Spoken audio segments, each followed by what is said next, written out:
News 18 India. और बात इस वक्त की एक और बड़ी अपडेट की करेंगे। हल्द्वानी हिंसा मामले में इस वक्त एक बड़ी खबर सामने आ रही है। सूत्रों के मुताबिक हल्द्वानी दंगे में रोहिंग्या और अवैध रूप से रह रहे बांग्लादेशियों की भूमिका की जांच की जा रही है। सूत्रों के मुताबिक बनभूलपुरा में तकरीबन 5000 के आसपास रोहिंग्या, बांग्लादेशी और बाहरी लोग रहते हैं। सूत्रों के मुताबिक पुलिस को कुछ इनपुट्स मिले हैं कि उपद्रव के दिन कुछ लोग बनभूलपुरा के बाहरी इलाके में रेलवे लाइन के आसपास की झुग्गियों से भी उपद्रवियों के झुंड के बीच में देखे गए थे, जहां पर रोहिंग्या मुस्लिम की आबादी रहती है। और यही वजह है कि जांच के दायरे में अब इन्हें भी रखा जाएगा। ये बड़ी अपडेट सूत्रों के मुताबिक हल्द्वानी दंगे में रोहिंग्या और अवैध रूप से रह रहे बांग्लादेशियों की भूमिका की जांच की जा रही है। ये एक ऐसी खबर है जिस पर देश भर की निगाहें दीपक बिष्ट हमारे सहयोगी हल्द्वानी में ही बने हुए हैं। दीपक, जिन रोहिंग्याओं की इन्वॉल्वमेंट की खबर आ रही है, क्या जो मुख्य साजिशकर्ता माने जा रहे हैं उन्होंने रोहिंग्याओं का इस्तेमाल इस बड़ी हिंसक वारदात के लिए किया? क्या इस तरह की आशंका और उसी के मद्देनजर यह जांच पड़ताल भी आगे होगी? बिल्कुल प्रशांत, देखिए इससे इनकार नहीं किया जा सकता और यही वजह है कि सूत्र बता रहे हैं कि हल्द्वानी पुलिस ने सबसे पहले अब उन लोगों को फोकस करना शुरू कर दिया है जो बाहरी तत्व हैं, जिनमें रोहिंग्या मुस्लिम और बांग्लादेशी हैं। उसके अलावा भी बाहरी काफ़ी लोग यहाँ पर रहते हैं जो अवैध रूप से यहाँ पर रह रहे थे काफ़ी समय से। और जिस तरह से जो इलाका जहाँ पर पूरा घटनाक्रम हुआ, जहाँ पर पूरा उपद्रव हुआ था, उससे महज आधे किलोमीटर की दूरी पर ही ये सब लोगों की वहाँ पर रिहायशी है, बस्तियों में रहते हैं, झुग्गियों में रहते हैं। तो इन लोगों को अब फोकस कर रही है पुलिस और जो स्थानीय बनभूलपुरा थाना अध्यक्ष हैं उनसे डेटा मांगा गया है, रिकॉर्ड मांगा गया है कि कैसे ऐसे लोग यहाँ पर जो लोग रह रहे हैं उनके बारे में डिटेल खंगाली जा रही है। और ये इनकी तादाद तकरीबन 5000 से ज़्यादा है, जिसमें बांग्लादेशी, रोहिंग्या, मुस्लिम हैं। और ये लोग इस तरह की वारदातों में अंजाम देने के लिए आगे बढ़ाए जाते हैं। और यहाँ पर जिस तरह से अब्दुल मलिक के बगीचा के आसपास का इलाका है, वहाँ पर भी कई ऐसे लोग रहते हैं। तो पुलिस सूत्रों का ये कहना है कि इस पूरे नेटवर्क में इन लोगों का इस्तेमाल किया जा सकता है और ये कहीं पर भी जांच के दायरे से बाहर नहीं है। जांच में इनको भी शामिल किया जाएगा और अब रोहिंग्या मुस्लिम्स का पता लगाया जा रहा है कि कौन कौन लोग किस किसके रडार पर थे और कितने लोगों के कांटेक्ट में थे।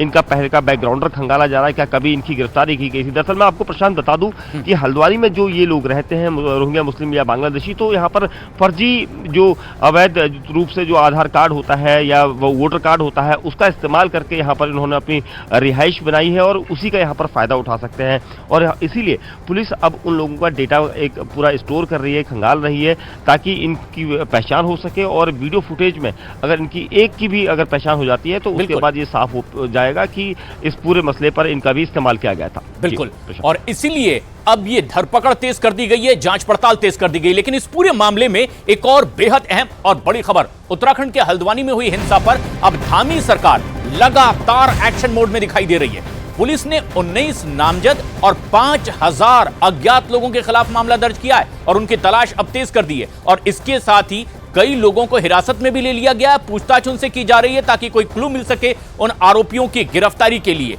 8 फरवरी को हिंसा जो हुई थी रात के अंधेरे में, उसका फायदा उठाकर उपद्रवी हल्द्वानी छोड़कर दूसरे राज्यों में भी भाग गए और पुलिस की करीब 10 टीमें बनाई है फरार उपद्रवियों की तलाश के लिए। और खास बात यह कि रामपुर, बरेली, मुरादाबाद, दिल्ली, पश्चिमी उत्तर प्रदेश के कई जिलों में दूसरे राज्यों में भी दबिश लगातार दी जा रही है। सीसीटीवी फुटेज की भी मदद ली जा रही है। मोबाइल वीडियो और जांच के आधार पर पुलिस अब उपद्रवियों को उनके घर से निकालकर गिरफ्तार भी कर रही है और उनसे भी आगे की पूछताछ की जा रही है ताकि इस पूरे मामले की साजिश पर से पर्दा हटाया जा सके।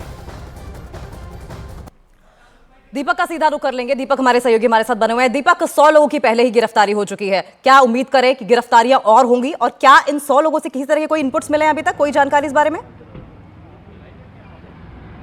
देखिए बड़ी खबर आ रही है क्योंकि सूत्र बता रहे हैं कि 100 लोगों के आसपास जो है वो हिरासत में लिए गए हैं। देर रात भी तकरीबन 30 से ज़्यादा लोगों को हिरासत में लिया गया और इसलिए अब तक जो आंकड़ा बन चुका है वो 100 के आसपास डिटेंशन का बन चुका है। और अभी जो ताज़ा खबर यही है कि इनसे पूछताछ की जा रही है, इनके फ़ोन कॉल की जो लोकेशन है उसको खंगाला गया है, सभी के फ़ोन नंबर्स को रखा गया है। उसके बाद उन सभी नंबरों को ट्रैक करके ये देखा जा रहा है कि इनकी लोकेशन बनभूलपुरा में मलिक का बगीचा और बनभूलपुरा थाने के आसपास की है और इसी वजह से इनको ट्रैक करके यहाँ रखा गया है। क्योंकि कल एक दिन पहले हमने बताया था आपको कि तकरीबन 20 के आसपास ऐसे लोग थे जिनमें 16 लोग नामजद थे, यानी उनके नाम थे बाकायदा पुलिस के पास, और उन लोगों को पुलिस ने हिरासत में लिया था। लेकिन देर रात से तगड़ी जो बड़ी छापेमारी यहाँ पर कही जाएगी पुलिस के द्वारा और पैरामिलिट्री फोर्सेस के द्वारा, जिसके बाद अब 100 का आंकड़ा यहाँ पर पार करने की कगार पर है पुलिस डिटेंशन में, और 5000 ऐसे लोग हैं जो राउंड अप किए जा सकते हैं, क्योंकि उन लोगों का नेटवर्क यहाँ पर देखा जाएगा, क्योंकि 5000 से ज्यादा लोगों की भीड़ थी और इसी वजह से वो 5000 लोगों के खिलाफ भी पुलिस सख्त प्लान कर रही है। लेकिन जो रडार पर है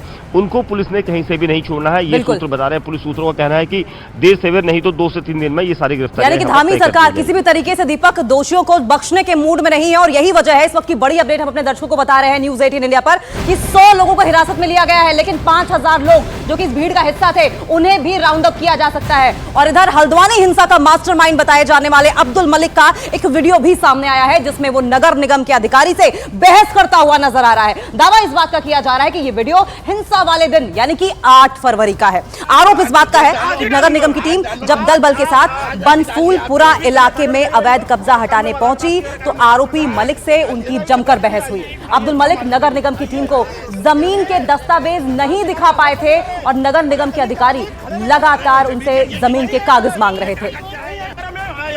जेल डालूंगा, आज ही डालूंगा, आज अभी डालिए आप, अभी चलिए थाने में जाइए, इनको काम में बाधा रात की कार्य में बाधा चलिए, आइए साहब हमारे साथ चलिए, आइए रात की कार्य में बाधा उत्पन्न कर रहे हैं।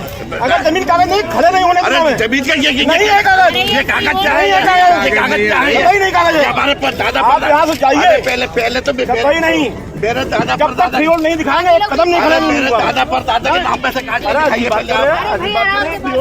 अरे हमारे दादा पर दादा के नाम है। हल्द्वानी हिंसा के मास्टरमाइंड अब्दुल मलिक ने साल दर साल कैसे एक बड़ी साजिश रची, साल 2014 से लगातार कैसे कब्जा बढ़ाता रहा, और जब कब्जा हटाने के लिए वहां टीम पहुंची तो लोगों ने उपद्रव किया, और इसकी एक एक डिटेल आपको सबूत के साथ दिखाएंगे कि किस तरीके से एक बड़ी साजिश रची गई इस अवैध कब्जे के लिए। और जब प्रशासन की वहां टीम पहुंची तो उनके खिलाफ भी यहां लोगों को एकजुट करके जबरदस्त उपद्रव किया गया, आगजनी की गई, थाने में आग लगा दी गई, और यहां तक साजिश रची गई कि थाने में पुलिस वालों को घेरकर जिंदा जला दिया जाए।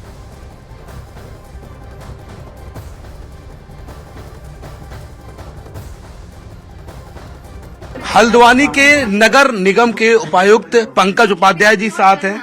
पंकज जी, आप लगातार ये आपने तमाम मैप दिखाए, 2014 का उसी जगह का है, मैं ये देख रहा हूँ पूरी तरीके से ये मैप खाली है। फिर मैं 2018 का देख रहा हूँ तो हल्का निर्माण दिख रहा है। 17 में प्रॉपर वहां पर देखिए तस्वीरों में भी साफ ने आपने दिखाया। 2023 में तो इलाका बस गया। पहले तो आप सिलसिलेवार तरीके से हमें ये बताइए कि जो जगह थी इस पर आप लोगों ने कब्जा करने का या आपके ये वापस कब्जा लेने का विचार आपको कहां से आया, कैसे जानकारी मिली और ये प्रक्रिया पूरी कैसे शुरू हुई? करीब 1-1.5 साल पहले से कार्रवाइयां चल रही हैं। सनी बाजार का लगभग 5 एकड़ जमीन जो नजूल की है वो लोगों के अवैध कब्जे में थी, अवैध प्रबंधन में थी, वहां पर बाजार लगाने का काम किया जा रहा था। उस पर हमने कब्जा वापस लिया। आज हम उसमें 19 महीने का हमने टेंडर किया हुआ है बाजार लगाने को 53 लाख रुपए में, वो हमारे प्रबंधन में है और हम उसका उपयोग कर रहे हैं, राज्य जनता के हित में उपयोग कर रहे हैं। इसी प्रकार से अन्य जमीनें, भोलानाथ गार्डन का बगीचा है, नजाकत खां का बगीचा है, जैम फैक्ट्री है, मलिक का बगीचा है, जो इन स्थानीय नामों से जाने जाते हैं, इन सभी को चिन्हित किया गया था। इस संदर्भ में जिलाधिकारी महोदय से पत्राचार भी किया गया था। भोलानाथ गार्डन का कब्जा हम पहले ले चुके थे और इस बीच हम इन तीनों जमीनों पर जब हमें पता चला कि लगातार वहाँ प्लाटिंग हो रही है, अवैध निर्माण कराए जा रहे हैं, तो हमने पुलिस और प्रशासन का सहयोग मांगा। हम वहाँ पर गए, हमने वहाँ कब्जा लिया। जो खाली जमीन थी, जो स्ट्रक्चर था, उस पर हमने नोटिस दिया, उसका कोई हमें जवाब प्राप्त नहीं हुआ। हमने तिथि नियत करी उसको ध्वस्तीकरण करते हुए कब्जा प्राप्त करने की। उसमें विरोध की संभावना को देखते हुए हमने पुलिस प्रशासन का सहयोग मांगा। सहयोग जब हमें प्राप्त हुआ तो हमने ये कार्रवाई करी। दूसरा, इसके अलावा नजाकत खां का बगीचा, इसमें भी हम करीब 6 महीने पहले वहाँ ध्वस्तीकरण किए हुए हैं। 8-10 मकान जो निर्माणाधीन थे, न्यू के स्ट्रक्चर पर थे, उनको तोड़ा गया था और उसी समय हमने तय कर लिया था कि पूरी जमीन अगर कब्जे में नहीं लेते हैं तो प्लाटिंग करके इसको खुर्दबुर्द कर दिया जाएगा। नजूल जब स्टेटस है उनका, सरकारी जमीन है, राज्य सरकार की स्वामित्व की जमीन है, उसको भी हमने कब्जा लिया। वहाँ अस्थायी गौशाला का निर्माण किया गया है। जैम फैक्ट्री या कभी लीज दी गई थी, लीज समाप्त हो गई है, नजूल फ्री होल्ड नहीं हुई है। उस जमीन में भी लगभग 1 एकड़ जमीन बेची जा चुकी है, उस पर मकान बना दिए गए हैं। लेकिन जो जमीन खाली थी उसको हमने उस कब्जा लिया, वहाँ तारबाड़ कर दिया है, वहाँ अपनी गाड़ियाँ पार्क कर रहे हैं। इस प्रकार से कई जमीनों को हमने कब्जा मुक्त कराया है। उसी चरण में ये भी कार्रवाई की जा रही थी। और उसी प्रक्रिया के भाग भगता हूँ। अब्दुल मलिक ये दावे करता रहा है कि जमीन उसकी है। आप लोगों ने अब्दुल मलिक से संपर्क नहीं साधा या उन्होंने आपको नहीं बताया कि जमीन पर बाकायदा मस्जिद और मदरसा है?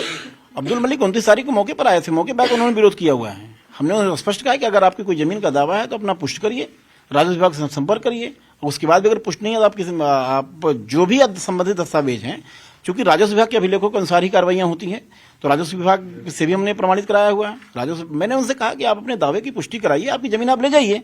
लेकिन मेरे सब बड़ा सवाल मेरा यह है, अगर आपके सामने की जमीन है तो आप रजिस्ट्री क्यों नहीं करते हैं? आप स्टाम्पों पर क्यों बेचते हैं?